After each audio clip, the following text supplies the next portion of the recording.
Assalamualaikum warahmatullahi wabarakatuh. Izinkan pada kesempatan kali ini saya menjelaskan video tentang penilaian deskripsi diri, uji kompetensi, pelaksanaan Tridharma Perguruan Tinggi dalam bidang pengajaran untuk sertifikasi dosen tahun 2026, yaitu deskripsi salah satu mata kuliah yang saya ampu, yakni mata kuliah manajemen kinerja.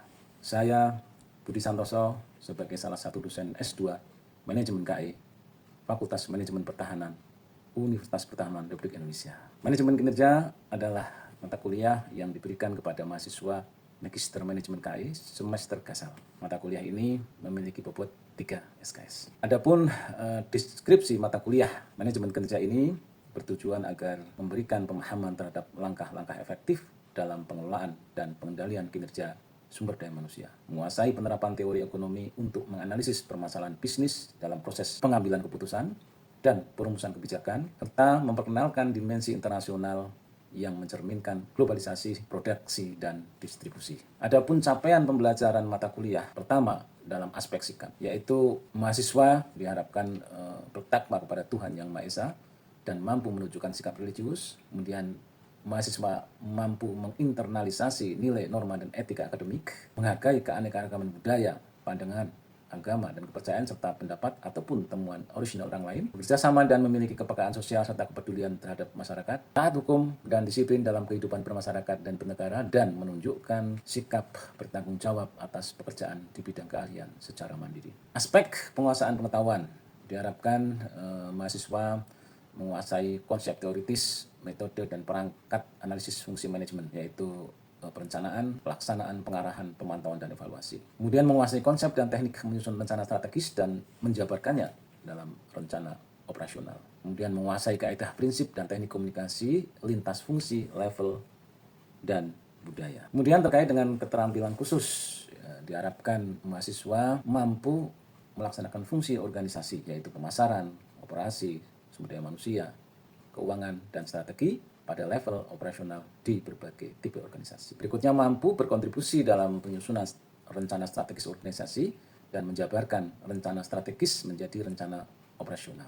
Kemudian mampu juga mengambil keputusan manajerial yang tepat di berbagai tipe organisasi pada tingkat operasional berdasarkan analisis dan data, informasi pada fungsi organisasi. Pada aspek keterampilan umum, diharapkan mahasiswa mampu untuk menerapkan pemikiran yang logis, kritis, sistematis, dan inovatif dalam konteks pengembangan atau implementasi ilmu pengetahuan dan teknologi sesuai dengan bidang keahliannya. Kemudian mengkaji implikasi pengembangan atau implementasi ilmu pengetahuan, teknologi, ataupun seni sesuai dengan keahliannya berdasarkan kaidah, tata cara, dan etika ilmiah untuk menghasilkan solusi, gagasan, desain, atau kritik seni, serta menyusun deskripsi saintifik hasil kajiannya dalam bentuk skripsi ataupun laporan tugas akhir. Kemudian juga mahasiswa diharapkan mampu mengambil keputusan secara tepat dalam konteks penyelesaian masalah di bidang keahliannya berdasarkan hasil analisis terhadap informasi dan data. Dan juga mahasiswa mampu beradaptasi,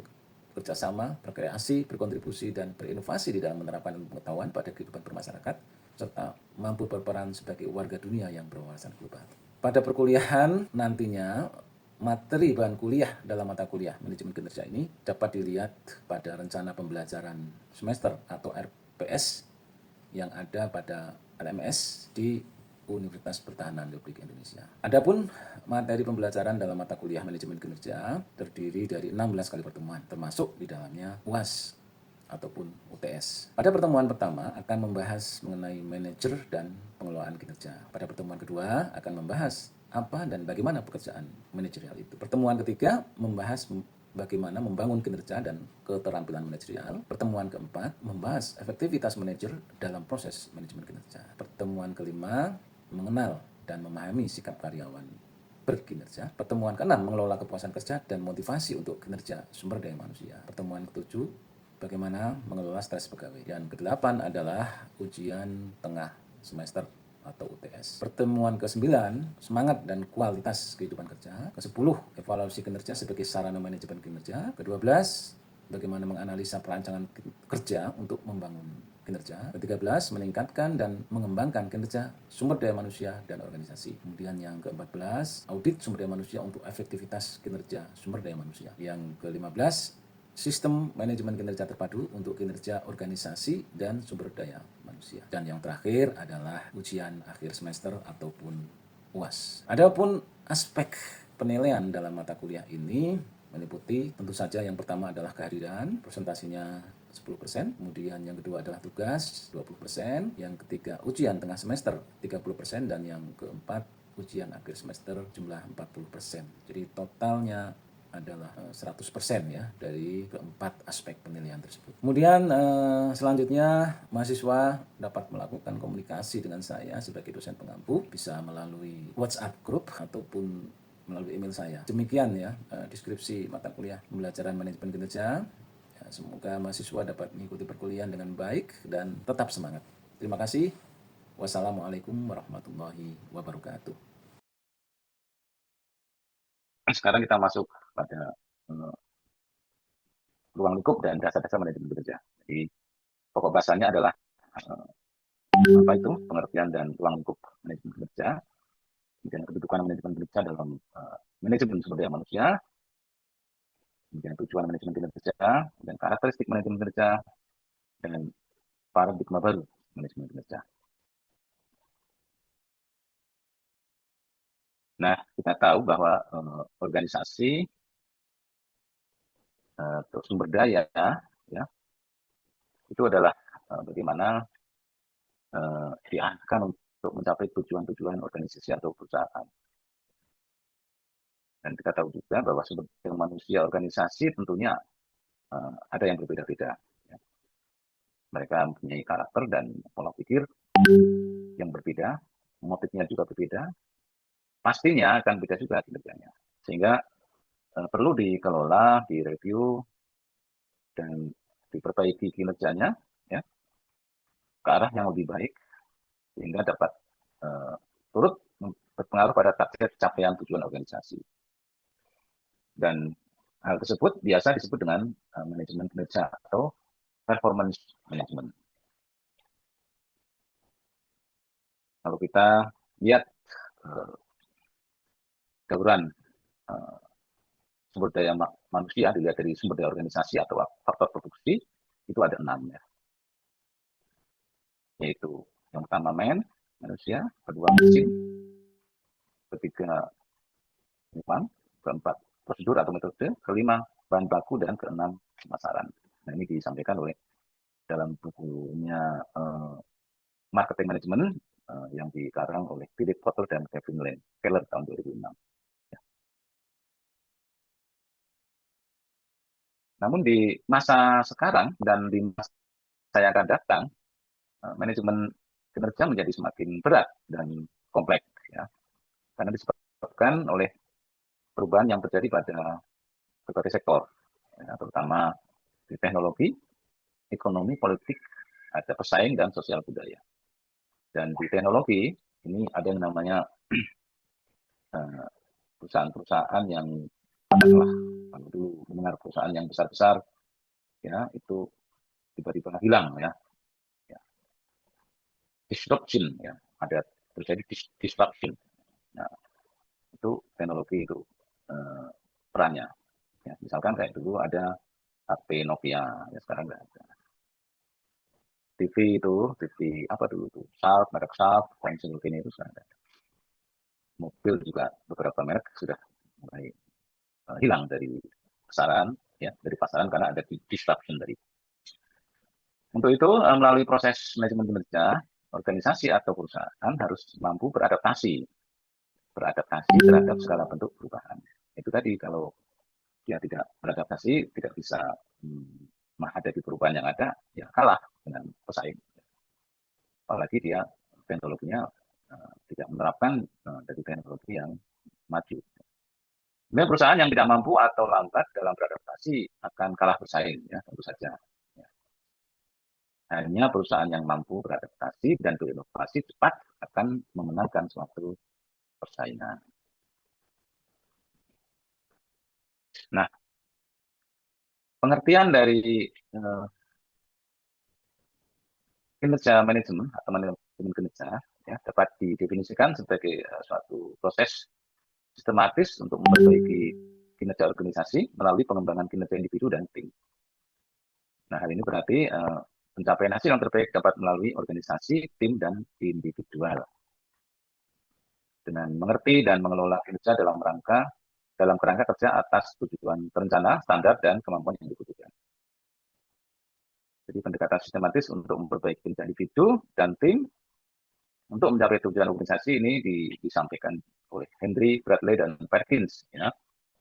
Itu tahun 1997 itu sudah dibuat buku terkait dengan perbaikan kinerja ini. Dan proses sistematis memperbaiki kinerja organisasional untuk mendapatkan hasil yang lebih baik. Dengan memperbaiki kinerja organisasional, dengan mengembangkan kinerja individu dan tim, ya, dalam kerangka tujuan, standar, dan persyaratan atribut yang disepakati ini menurut Armstrong. Ya. Kemudian menurut Bisce dan Klaus, ya, di sekarang bukunya tahun 2008, itu manajemen ada proses mengarahkan dan mendukung karyawan untuk bekerja secara efektif dan efisien dan seefisien mungkin melalui organisasi yang menetapkan tujuan kinerja, mempertimbangkan standar kinerja, mengevaluasi kerja, dan menyediakan umpan balik kinerja. Kemudian menurut Patel, itu manajemen kerja adalah proses komunikasi yang sedang berjalan, dilakukan dengan kemitraan antara pekerja dengan atasan langsung mereka yang menyangkut menciptakan harapan yang jelas dan saling pengertian tentang pekerjaan yang harus dilakukan. Nah, ini menurut Edward Salis, ya, itu ada 3 jenis sistem kinerja, yaitu yang pertama adalah pengendalian kualitas, yang kedua quality control, dan quality improvement. Apa itu pengendalian kualitas?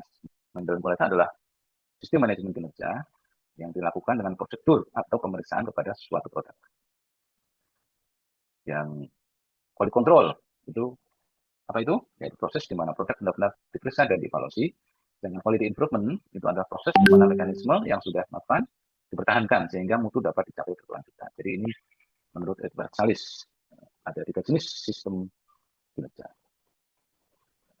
Nah, kalau kita melihat manajemen sumber daya manusia, ya, itu kan ada banyak cabangnya gitu ya, atau ada banyak turunannya. Nah, ini manajemen kinerja ini adalah bagian dari ilmu manajemen sumber daya manusia. Di samping ada rekrutmen, ada training and development, ada pengembangan organisasi, ada manajemen karir, ada manajemen talenta, ada employee relation. Jadi manajemen itu adalah salah satu dari bagian dari kecabangan atau turunan ilmu dari manajemen sumber daya manusia. Nah, terkait dengan lingkup kegiatan manajemen kerja itu pada umumnya ada 9 kegiatan, yaitu yang pertama adalah menetapkan sasaran kerja atau goal setting. Kemudian yang kedua, bagaimana menyusun rencana kinerja atau performance plan. Yang ketiga, pendelegasian pekerjaan atau job delegation. Yang keempat, memberikan bimbingan. Yang kelima, melakukan evaluasi dan umpan balik. Kemudian yang keenam, memotivasi tim kerja. Kemudian ketujuh, rekrutmen, pengembangan, mutasi, dan terminasi. Dan yang kedelapan, memberikan penghargaan atau apresiasi dan sanksi atau rewards and punishment. Kemudian yang kesembilan, memimpin perubahan atau leading change. Jadi ini adalah lingkup kegiatan manajemen kerja. Ini semua penting dari 9 kegiatan ini.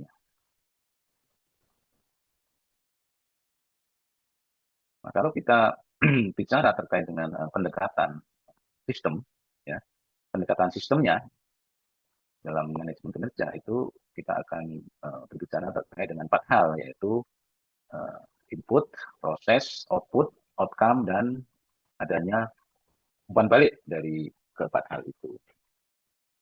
Nah, kalau terkait dengan input, proses, dan output itu adanya di suatu lembaga atau organisasi atau perusahaan. Sedangkan outcome-nya itu adalah masyarakat atau stakeholder. Saya contohkan ketika perkuliahan yang kalian alami ini ya. Jadi input masukan kalian dari SMA mana ya, masuk ke universitas, kemudian di dalam universitas selama perkuliahan 4 tahun kalian dilatih, dididik, dibimbing, dibina, kemudian luluslah 4 tahun dan kalian mendapatkan gelar sarjana ekonomi misalkan. Itu berlangsung di suatu universitas. Ya. Namun ketika sudah keluar, ya itu kalian sudah di masyarakat dinilai, oh ini lulusan sarjana ekonomi dari universitas A gitu kan, dari universitas B. Oh ini dari universitas A ini banyak dicari oleh perusahaan gitu kan.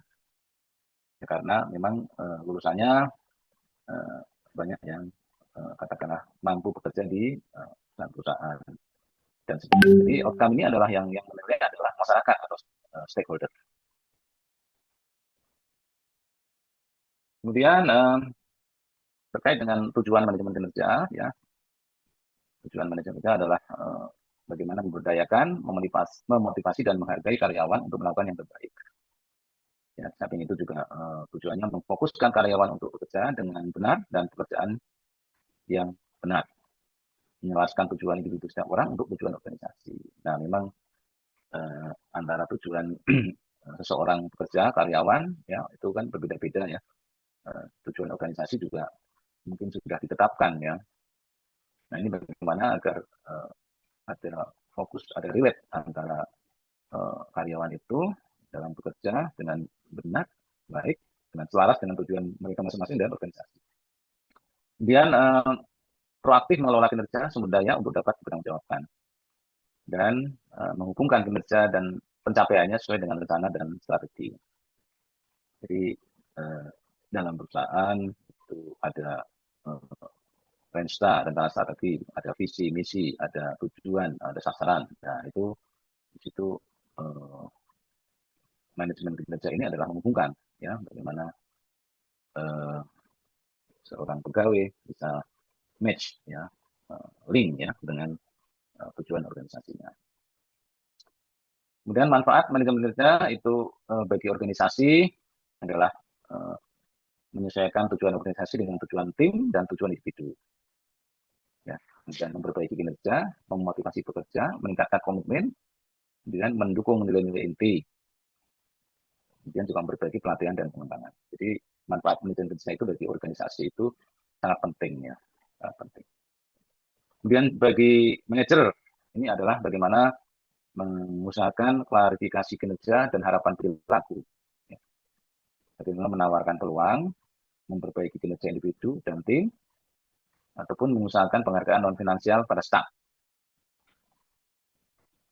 Membantu pekerja dengan kinerja rendah, mendukung kepemimpinan, juga proses motivasi dan pengembangan tim. Dan juga mengusahakan kalangan kerja untuk meninjau kembali kinerja dan tingkat kompetensi. Jadi manfaat manajemen kinerja itu bagi organisasi secara keseluruhan itu ada manfaatannya besar. Kemudian bagi manajer sendiri, jadi pimpinan karyawan itu sendiri itu juga kemanfaatannya sangat besar dan sangat penting ya. Di samping dari organisasi bagi organisasi ataupun bagi manajer, tentu saja manfaat manajemen kinerja juga bagi individu yang bersangkutan atau pegawai atau karyawan yang bersangkutan. Jadi di situ manfaatnya adalah memperjelas peran dan tujuan dan mendorong dan mendukung pekerja untuk tampil baik, membantu pengembangan kemampuan dan kinerja, kemudian peluang menggunakan waktu yang lebih berkualitas, dasar objektivitas dan kejujuran untuk mengukur kinerja dan memformulasikan tujuan dan rencana perbaikan cara kerja.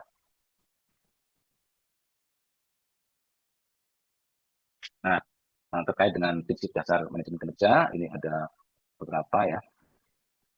Kalau di sini saya menyampaikan ada 20 dan itu saling apa ya, saling ada berkaitan ya. Misalkan di sini ada prinsip strategis, holistik, terintegrasi, perumusan tujuan, perencanaan, umpan balik, pengukuran, dan juga ada juga rasa kasihan. Itu ada prinsip-prinsip dari manajemen kerja yang dianut. Rasa kasihan, kenapa kok rasa kasihan? Karena kadang-kadang kalau misalkan secara secara hukum misalkan begitu ya, bahwa ada seorang karyawan yang melanggar, ya, akan tetapi dia karena ada tanggung jawab keluarganya, misalkan anaknya kecil-kecil, ekonominya lemah, ya, istrinya sakit. Nah ini ada rasa kasihan di situ di dalam manajemen kerja ya. Jadi tidak saklek bahwa ketika dia salah harus dihukum, namun melihat latar belakang. Jadi ada unsur kemanusiaan. Kemudian terkait dengan karakteristik manajemen kerja, ini adalah bagaimana fokus pada target, standar, dan urutan kinerja atau indikator. Kemudian proses berencana akan elemen utama atas kesepakatan, ukuran, umpan balik, penguatan positif, dan dialog. Kita memberi perhatian pada ukuran hasil dalam jam kinerja yang dibandingkan dengan harapan sebagai tujuan. Ini adalah karakteristik manajemen kinerja. Nah, di samping itu juga manajemen kerja ini berkaitan dengan input dan nilai.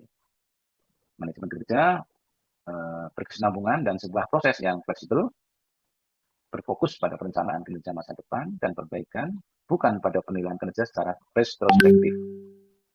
Dan juga tergantung pada kesepakatan atas peranan, requirement, tujuan, dan perbaikan kinerja. Jadi itu adalah karakteristik manajemen kinerja. Kemudian kita akan membahas mengenai perkembangan manajemen kinerja.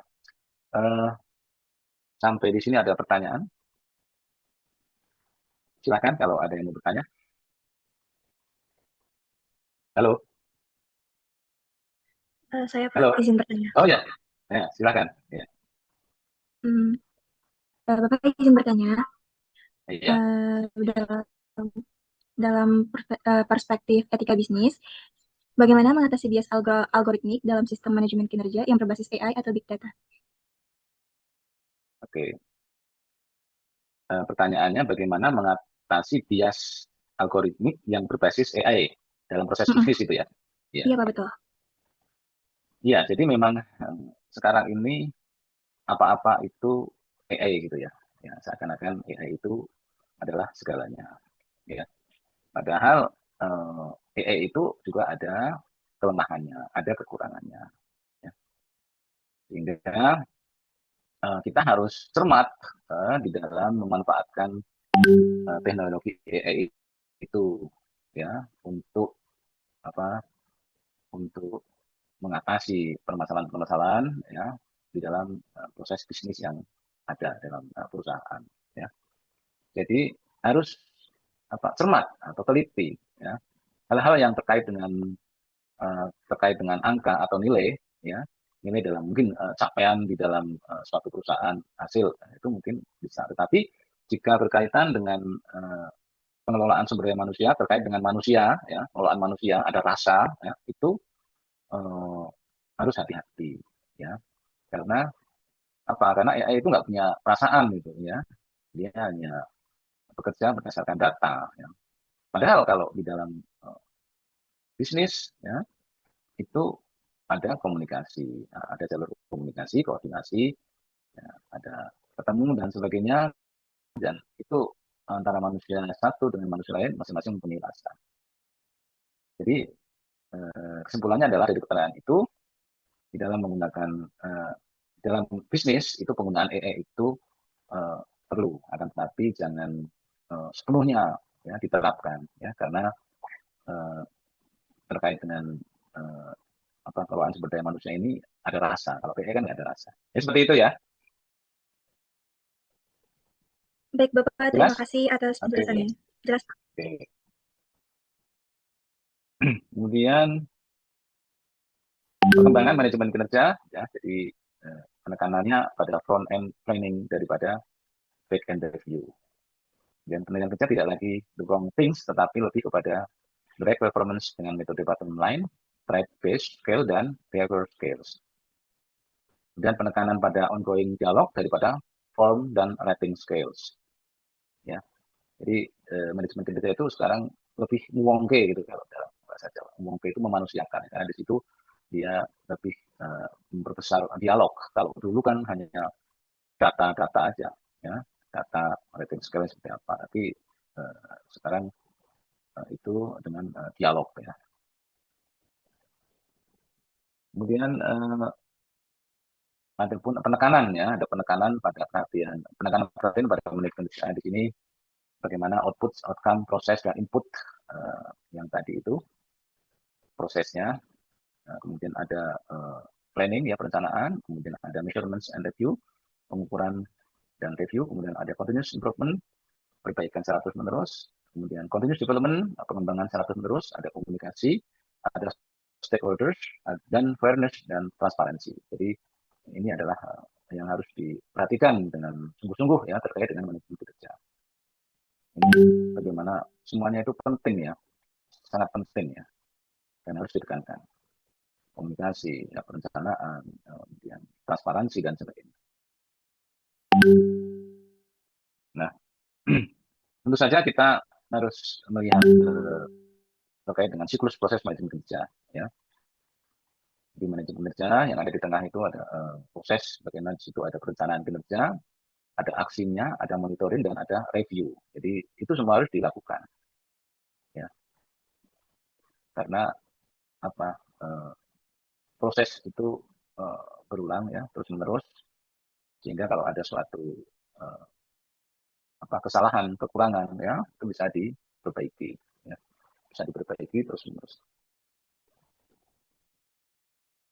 Kemudian terkait dengan pengukuran kinerja ya, ini yang performance atau kinerja itu harus bisa diukur ya. Harus diukur, dan itu ada tata cara pengukurannya. Dari kinerja itu yang diukur bisa jadi meliputi kuantitas kerjanya, kualitasnya, pengetahuan tentang pekerjaan, dan kemampuan mengumpulkan data, pengambilan keputusan, perencanaan kerja, dan daerah organisasi kerja.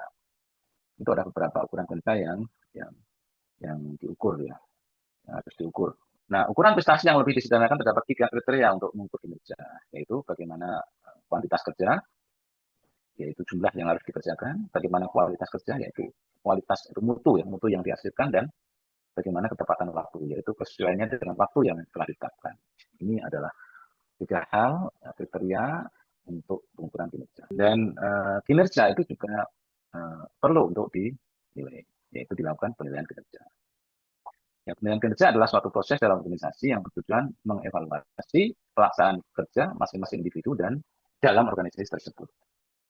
Nah, dan dalam penilaian kinerja kita menilai kontribusi karyawan kepada organisasi ya, sejauh mana, banyak apa, selama periode waktu tertentu. Nah, jadi itu ada waktunya itu penilaian kerja itu. Nah, yang terjadi kan biasanya penilaian itu tidak dilakukan dengan sesungguhnya. Jadi penilaian itu tidak objektif ya, subjektif ya. Tapi yang diharapkan adalah penilaian kinerja itu objektif. Kemudian umpan balik kinerja itu memungkinkan karyawan mengetahui seberapa baik mereka bekerja jika dibandingkan dengan standar-standar organisasi. Kemudian apabila penilaian kinerja dilakukan secara benar, maka para karyawan, ya, departemen sumber daya manusia, dan akhirnya organisasi akan diuntungkan. Dengan memastikan bahwa upaya-upaya individu memberikan kontribusi fokus strategik organisasi. Jadi semuanya bekerja, ya, karyawan, departemen, kemudian perusahaan atau organisasi itu mempunyai kontribusi ya, masing-masing berkontribusi. Kemudian tentu saja setelah diukur, dinilai, ya itu apabila ada kurangan dan sebagainya itu perlu perbaikan kinerja.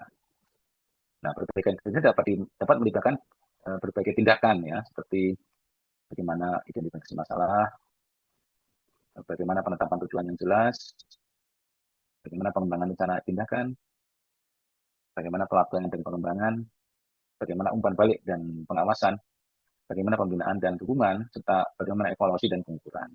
Nah, itu masing-masing dilakukan ya, diupayakan ya secara berjenjang sehingga perbaikan kinerja itu dapat dilakukan mulai dari identifikasi masalah sampai evaluasi dan pengukuran itu harus dilakukan. sehingga tujuan dari perbaikan kinerja itu akan tercapai. Baik, untuk materi kali ini sudah selesai. Kalau ada yang mau tanya jawab lagi, saya persilahkan. Silahkan kalau ada yang mau tanya. Bapak, saya ingin bertanya, Bapak. Ya, silakan. Zaman sekarang sistem penilaian kinerja yang terlalu fokus pada target, angka justru bisa membuat karyawan kurang jujur atau hanya mengejar hasil tanpa peduli proses. Bagaimana cara agar sistem penilaian kinerja bisa mempengaruhi kejujuran karyawan dalam bekerja? Baik, jadi kan karena tuntutan dari perusahaan, maka dia harus kerja keras untuk menghasilkan produk yang banyak gitu ya. Kemudian kejujuran dari karyawan itu kadang diabaikan. Nah, memang ini adalah bagaimana sistem dalam manajemen sumber daya manusia itu bekerja. Ya. Misalkan saja pada level rekrutmen atau penerimaan pegawai, ya, itu bagaimana dicek, dites, ya, benar-benar terkait dengan kompetensinya, kemudian terkait dengan attitude-nya dan sebagainya. Nah, berkaitan dengan penilaian kinerja itu memang petugas ataupun pegawai yang membidangi sumber daya manusia itu harus jeli, ya, kemudian harus menerapkan standar-standar atau prosedur dari penilaian kinerja seorang pegawai dengan baik, ya. Dan itu sudah dibuat tuh prosedurnya. Pegawai satu dengan pegawai yang lain itu sama gitu kan penilaiannya, tapi hasilnya berbeda gitu kan. Jadi di dalam sistem penilaian di perusahaan itu juga harus ditetapkan juga bagaimana objektivitas penilaian kinerja itu dilakukan. Ya. Objektivitas. Jadi tidak ada kepentingan pribadi suka nggak suka. Ya. Itu kita harus hindari. Ya. Jadi prosedur harus dibuat, kemudian ketentuan dalam prosedur harus dilaksanakan sebagaimana mestinya. Ya. Nah, itu yang harus dilakukan di dalam penilaian, ya, sehingga tujuan dari organisasi tercapai, kemudian si karyawan juga motivasinya tinggi, agar reward and punishment-nya dilaksanakan. Nah, itu jadi menghindari ketidakjujuran dari pegawai yang lain. Kalau memang dia itu salah, ya dihukum gitu kan. Kalau misalkan dia berprestasi, ya jadi karena ketentuan prosedur itu dilaksanakan, maka mengurangi pegawai itu untuk setidaknya tidak berbuat yang baik atau setidaknya dia jujur. Seperti itu ya. Ada lagi yang lain? Halo? Sudah cukup? Oke. Oke. Baik. Kalau nggak ada pertanyaan berarti sudah selesai untuk materi kita hari ini. Kita akan bertemu lagi minggu depan ya.